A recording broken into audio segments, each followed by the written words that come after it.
We're back on Politics Nation with a look at the suspect in the Colorado tragedy, James Eagen Holmes. We may never fully understand about this heinous and horrific crime, but here's what we do know about the alleged shooter who killed 12 people and left another 59 injured. Holmes is a 24-year-old who attended high school and college in Southern California. He graduated in 2010. He moved to Colorado last year to study neuroscience at the University of Colorado, Denver, where he was a PhD candidate. But the university reports that last month, Holmes dropped out of the program. Last night, Holmes was arrested in the parking lot of the movie theater in Aurora, just moments after he shot and killed 12 people and injured another 50. Here's what we know about what happened in that theater. Holmes, decked out in a gas mask, riot helmet, and bulletproof vest, busted in through a back door and hurled canisters of an unknown gas into the theater. Police say he was armed with 2 pistols, 1 shotgun, and 1 assault rifle at the scene, and that Holmes had wired his apartment with booby traps loaded with, quote, very sophisticated explosives and flammable devices. It's hard to imagine what would make someone commit such unthinkable crime, but were there any clues that James Holmes could be capable of this? In a moment, we'll talk to Clint Van Zandt, a former FBI profiler, now an NBC News analyst, and Jeff Gardia, a clinical psychologist and NBC News contributor. But first, joining me now on the phone is Anthony Mai. He lives in the same neighborhood as Holmes' family in San Diego and has known the suspect, James Holmes, all of his life. Anthony, what can you tell us about James Holmes? Did you ever see any signs that he was capable of this? Well, man, you know, when he was around, when I was around, and when I see him, you know, he sounds like a normal guy, you know, living a normal life, you know, nothing big or anything. I mean, he was a little bit quiet sometimes, but I thought that was kind of normal. So there was no sign he was kind of normal, quiet guy around the neighborhood? Yeah, basically. Did you ever notice or hear of any violence associated with him? Nah, man. I'm just shocked that, you know, this actually happened. Like, I don't think he would do this type of stuff. Was he a loner? Did he have friends? Did he hang out? Or was he basically a loner? I didn't see him around that much, but, you know, I think he had a couple of friends and stuff like that, but he usually just stayed at home. So he basically was a home guy. What kind of family in the neighborhood? Were they family that everyone knew, or a kind of just a normal family that didn't have a lot of associations? What is the reputation of his family in the neighborhood? Well, his family is a really good family, you know. They're really good to us. You know, they bring us gifts, you know, every Christmas and all. It's just like our neighborhood in general. We kind of do our own thing, so we're not really associated with everybody, but we still take care of everybody. So, yeah, but especially their family, you know, they're really good people. All right, well, thank you, Anthony, for giving us your insights. Thank you very much. I'm sure it's a very traumatizing time for the neighbors there of that family, as well as for the family. Let me go to Clint Van Zandt. Clint, you have been a profiler for the FBI. What do you look for in cases like this? What should we be asking? What should we be looking for to get clues as to what led this guy to this kind of unthinkable behavior? Well, you know, Al, I've heard so many armchair quarterbacks today say, oh, yeah, he's a sociopath, he's a psychopath.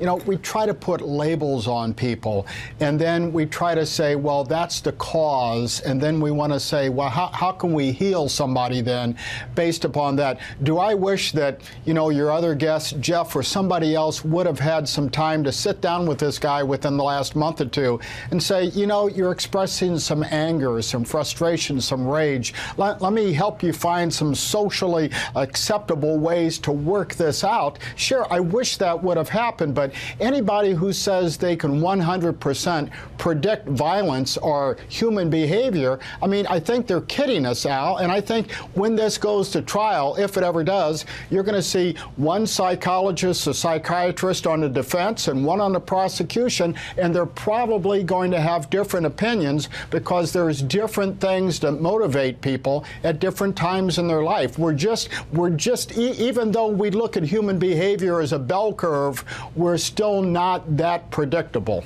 Now, Jeff, we've been through Columbine, Virginia Tech, any number of tragedies, Congresswoman Giffords, but maybe he's right. Maybe we look for consistent patterns, and maybe it's not consistent. Maybe someone has patterns that could be recognized growing up. Maybe some just snapped. I mean, are we looking for the wrong things? Well, I think we're trying to look for everything, and Clint is correct. Everyone is different, and that's why when we talk about what the red flags happen to be, were there warning signs? Sure, there were warning signs, but that's not enough to call the police and have someone put away.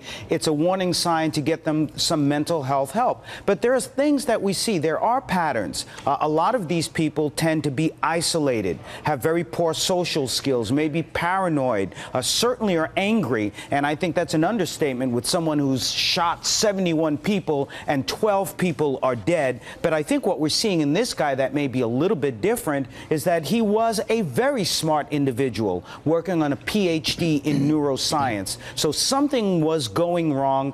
I believe, and I think Clint might agree with this, it was a very slow decompensation. This is a guy who had a lot of issues, and as time went on, he just didn't have the right methods to be able to deal with those issues, and that rage and that anger that was it for him. At some point, he had to express it, and he found the right vehicle by going with this Dark Knight movie, in that he even calls himself the Joker. We call him the Clown Prince of Crime, someone who's about a killing machine, who's about chaos, and that's what we saw with this individual. Clint, how do you respond to that? Well, number one, we've got a new high, or in my case, I believe a new low. This is the largest number of people ever killed or wounded by one person with a firearm ever in the United States. You know, Cho at Virginia Tech had that dubious honor. Now we have someone else in the record book, Al, and I'm afraid that that's a new record for those who sit on the edge of the abyss and think about getting their name in the history book. If you want to see how to act out in anger, frustration, and rage and get the flags of this nation lowered at half-mast in your honor, so to speak, we have set yet one more terrible example. And realize, since Columbine in 1999, there have been 27 mass shootings in this country. 27 different times people have acted out like Jeff is talking about, and in this case, they pick up a gun and they have a message, and unfortunately, they write it in blood in the sands of history. Jeff, Holmes's mother was told that her son was the alleged shooter by another network this morning. Her response is, quote, "You have the right person." Holmes' mother said, apparently speaking on a gut instinct, "I need to call the police. I need to fly out to Colorado."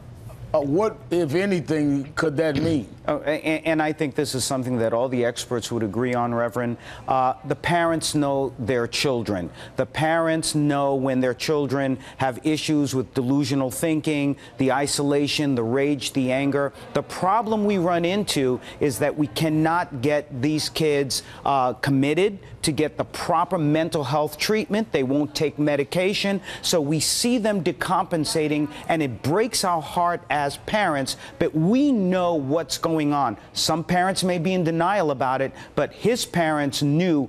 They knew that this was him, and this is what was perhaps their biggest nightmare. Clint Van Zandt and Jeff Gardier, thanks to both of you for your time. Thank you. More on the tragedy in Colorado. We'll hear from another eyewitness. When I was on the floor, I was thinking was, do I lay him down? Do I play dead? If there's more than one gunman, are they gonna walk up the stairs and shoot? Like, Ethan's crying and we're laying there, and I'm like, well, I mean, he's gonna come. If Ethan's crying, he's gonna come shoot me and might shoot him. You know that not everybody made it out. It was so scary and just so sad that something like this happened. We were just, everybody there was just watching a movie. We just went to watch a movie.